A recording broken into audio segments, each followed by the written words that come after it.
आपल्या श्रीमंत न होण्याचे 50 मुख्य कारणे. 1. रोज कपाळावर हळद किंवा केसरचा टिळा लावल्याने श्रीमंती येते. 2. ज्या खोलीत आपण पैसे किंवा दागिने ठेवतो या खोलीत भिंतींना गडद रंग उदाहरणार्थ काळा, लाल किंवा निळा देऊ नका. त्याऐवजी पिवळा रंग देणे शुभ मानले जाते. 3. घराचे मुख्य प्रवेशद्वार नेहमी ओल्या कपड्याने पुसून लख्ख ठेवावे. रोज संध्याकाळी तिन्ही सांजेला दरवाजा काही वेळ उघडा ठेवून तिथे धूप किंवा उदबत्ती दाखवावी जेणेकरून घरात प्रसन्नता राहील. 4. देवपूजा करण्यापूर्वी आपल्या कपाळावर मधल्या बोटाने टिळा किंवा गंध लावावा. असे केल्याने पूजा पूर्ण झाली असे मानले जाते. 5. तुळशीच्या कुंडीत चुकूनही शंकराची पिंड किंवा तुटलेल्या मूर्ती ठेवू नका. तसेच तुळशीमध्ये देवाच्या पूजेसाठी वापरलेले पाणी अर्पण करू नये. 6. रोख रक्कम हातात आल्यावर ती आधी घरी आणून देवासमोर ठेवावे. त्या दिवशी त्यातील एकही रुपया खर्च न करता दुसऱ्या दिवसापासून खर्चाला सुरुवात करावी. 7. घराच्या उंबरठ्यावर लक्ष्मीच्या पावलांचे स्टिकर्स लावणे टाळावे, कारण येण्या जाणाऱ्यांना आपला पाय त्या पावलांवर पडणे अशुभ मानले जाते. 8. कोणतीही मोठी खरेदी सूर्यास्तपूर्वीच दिवस असताना करावी. अंधार पडल्यावर मोठी रक्कम खर्च केल्यास किंवा पैसे दिल्याने घराची लक्ष्मी नाश पावते. 9. संध्याकाळी दिवे लागल्यानंतर कोणतेही पैसे देऊ नयेत. तसेच राहू काळ किंवा राहू होरा चालू असताना पैशांचे कोणतेही व्यवहार करू नयेत. 10. पैशांच्या कामासाठी घराबाहेर पडताना नेहमी उजवा पाय आधी बाहेर टाकावा. शक्य असल्यास गणपतीला लाल फूल अर्पण करावे आणि वाटेत एखाद्या गरजू अपंग किंवा वृद्ध भिकारी भेटल्यास त्यांना मदत करावी. त्यामुळे कामात यश येते. 11. कामासाठी बाहेर पडताना खिशात नेहमी थोडे तरी पैसे ठेवावेत. रिकाम्या खिशाने बाहेर पडू नये, कारण पैशांचा पैशाला खेचून आणतो. हेच शाश्वत सत्य आहे, हे लक्षात ठेवा. 12. घरातील समई किंवा दिव्याची वात उत्तर दिशेला असल्यास लक्ष्मीची कृपा राहते आणि ती पूर्व दिशेला असल्यास घरात सुखशांती मिळते. 13. कोणालाही बुधवारी उसने पैसे देऊ नका. पैसे बुडतात किंवा वसुलीला खूप त्रास होतो. पैसे देण्यासाठी हा दिवस चांगला असतो. मंगळवारी कर्जाचे पैसे परत फेडावेत, पण नवीन कर्ज घेऊ नये, कारण ते लवकर फिटत नाही. शुक्रवारी कर्ज परत केल्याने आर्थिक स्थितीत सुधारणा होते. 14. घरामध्ये मनी प्लांटचे झाड लावू नये, कारण त्यामुळे पैशांची चणचण निर्माण करते. 15. घरातील सर्वांनी रोज किमान 108 वेळा श्री स्वामी समर्थ मंत्राचा जप करावा. कुटुंबातील किमान एका व्यक्तीने रोज 1000 वेळा हा जप केल्याने घरामध्ये धनलाभ होतो. 16. घराचा किंवा दुकानाचा उंबरठा आणि दरवाजा यांना कधीही पाय लावू नये. 17.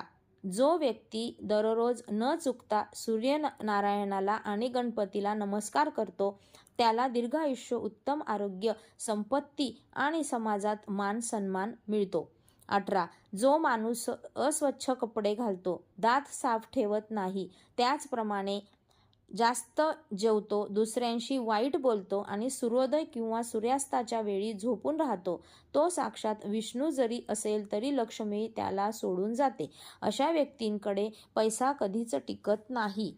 19. रोज सकाळी पूजा झाल्यावर शंख फुंकावा. शंखाच्या आवाजामुळे घरातील अवलक्ष्मी काढता पाय घेते आणि लक्ष्मीचा कायमचा वास राहतो. 20. प्रत्येक गुरुवारी तुळशीला थोडेसे दूध अर्पण करावे. त्यामुळे घरामध्ये लक्ष्मीचा कायमचा निवास राहतो. 21. घरामध्ये कधीही कोणाशीही पत्नी, मुले किंवा इतर सदस्य वाईट शब्दात बोलू नये किंवा कोणाला शिव्या देऊ नयेत, कारण घराची वास्तू नेहमी आपण बोलतो त्याला तथास्तु म्हणत असते असे मानले जाते. 22. महत्त्वाच्या कामांसाठी बाहेर पडताना तुळशीचे एक पान तोंडात टाकावे. त्यामुळे पैशांमुळे रखडलेली कामे पूर्ण होण्यास मदत होते. 23. घर, दुकान किंवा ऑफिसच्या पूर्व दिशेला भिंतीवर बांसरी वाजणाऱ्या श्रीकृष्णाचा फोटो लावावा. यामुळे कधीही कर्ज घेण्याची वेळ येत नाही. 24. रुद्राक्ष धारण करण्यासाठी वयाचे, धर्माचे किंवा जातीचे कोणतेही बंधन नसते. कोणीही तो श्रद्धेने वापरू शकतो. रुद्राक्षाचा अपमान राखणे गरजेचे आहे. त्यामुळे झोपताना किंवा शारीरिक संबंधांच्या वेळी तो अंगावर ठेवू नये. तसेच एखाद्या अंत्यविधीला जाताना रुद्राक्षाची माळ घालून जाऊ नये. जर काही कारणाने रुद्राक्ष अशुद्ध झाला असेल तर तो दुधाने स्वच्छ धुवून घ्यावा. त्यानंतर त्याची मनोभावे पूजा करून ओम नमः शिवाय या मंत्राचा 108 वेळा जप करावा आणि पुन्हा धारण करावा. 25. अनावश्यक खर्च कमी करण्यासाठी एखाद्या मंगळवारी हनुमान मंदिरात जाऊन 1 किलो गूळ अर्पण करावा आणि तिथे बसून 11 वेळा हनुमान चालीसा वाचावी. 26. दर पौर्णिमेला मध्यरात्री 12 नंतर पिंपळाच्या झाडावर लक्ष्मीचा वास असतो असे मानले जाते. ज्यांना पैशांची चणचण असते त्यांनी पिंपळाला 10 प्रदक्षिणा घालाव्यात. आर्थिक अडचणी दूर होतील. 27. जर प्रमोशन मिळत नसेल तर उजव्या हातामध्ये जर काळा धागा बांधलेला असेल तर तो काढून त्याऐवजी पंचरंगी धागा बांधावा. तसेच रोज सकाळी कबुतरांना ज्वारीचे दाणे टाकावेत. यामुळे प्रगती निश्चित होते.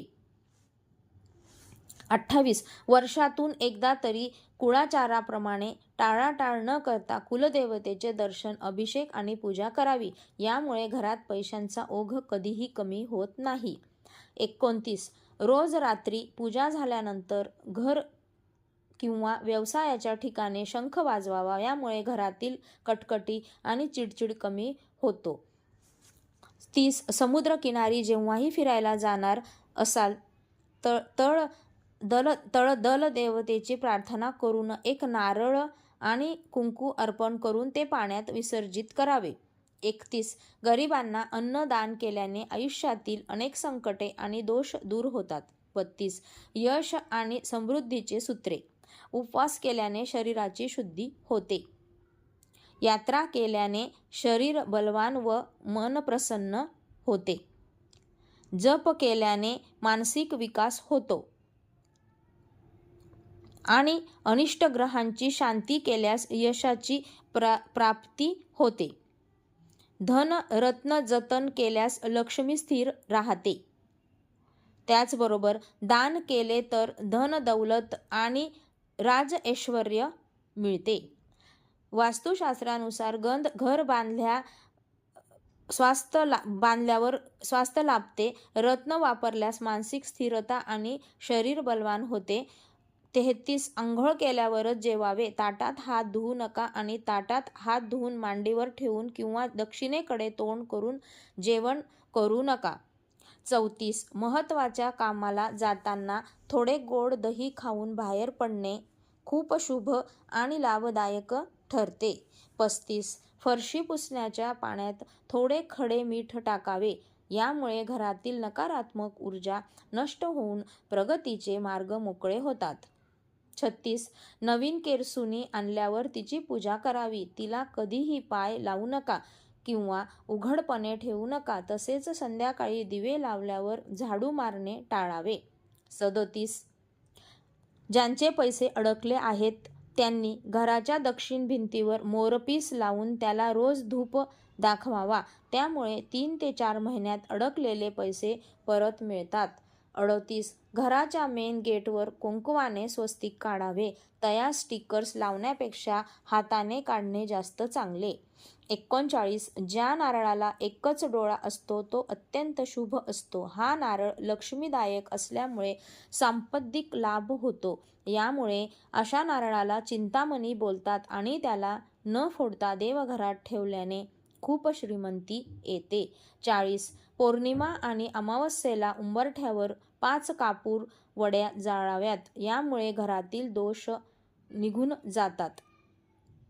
41. घर प्रसन्न राहण्यासाठी रोज सकाळी आणि संध्याकाळी छान वासाचा धूप किंवा उदबत्ती लावावी. 42. कोणाकडूनही उधार पैसे कर्ज घेतले की त्यातले 5 ते 10 रुपये लगेच परत करा. ज्यामुळे कर्जाचा डोंगर वाढत नाही, कर्ज लवकर उतरते. 43. झोपायच्या खोलीसाठी हलका गुलाबी किंवा पिस्ता रंगाचा वापर मनाला शांतता मिळते. 44 ज्या झाडांना तोडल्यावर पांढरा चीक येतो अशी झाडे घराच्या आजूबाजूला लावू नयेत. 45 घरात हिंस्र प्राण्यांचे पुतळे, शिकार केलेले फोटो किंवा विचित्र आकाराची लाकडाचे सिरॅमिक ठेवू नका. 46 घराच्या मुख्य प्रवेशद्वाराला उंबरठा असणे खूप महत्त्वाचे आहे, तो असावाच. 47 आपल्या कुलदेवतेच्या दर्शनाला वर्षातून किमान एकदा तरी जावे. 48 नोकरीच्या इंटरव्ह्यूला जाताना वाटेत एखाद्या गाईला थोडा गूळ खाऊ घालावा, कामफत्ते होते. 49 दसऱ्याला श्रीमंत आणि चांगल्या माणसांकडून मिळालेल्या सोन्याची पाने पितळेच्या डब्यात भरून देवापाशी ठेवावीत. यामुळे पैशांची भरभराट होते. अशी मिळालेली आपट्यांची पाने धन खेचून आणतात. 50 देवघरात देवांच्या शेजारी मृत माणसांचे किंवा पूर्वजांचे फोटो लावू नये, ते वेगळ्या जागी ठेवावे. श्री स्वामी समर्थ.